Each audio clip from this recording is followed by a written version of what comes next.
2013 yil Nexia 2 yili 2013 son stramblyor ekonomичный qilingan metallari bor.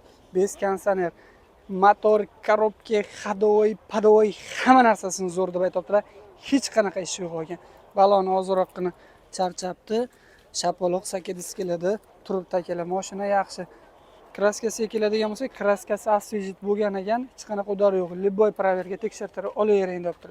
Praviga 2 krugdan oshibdi.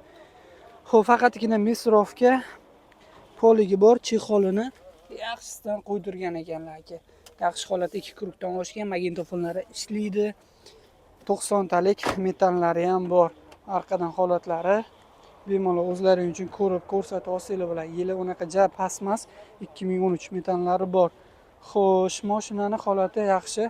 O'zinglar uchun ko'rsatib, tekshirib bemalol olsanglar bo'ladi. Narxi anja unaqa qimmat emas. Sizlar uchun 2013-yil Nexia'ni 45 millionga gaplashib qo'ydim. Ko'rsatib, tekshirtirib olsanglar bo'ladi. Real naqdiga oladiganlarga yana kelishtirib berar ekan. Har doimgidek egalar nomerlari pastda. Bemalol telefon qilib baraka qilsanglar bo'ladi. Rahmat, joninglar sog' bo'lsin.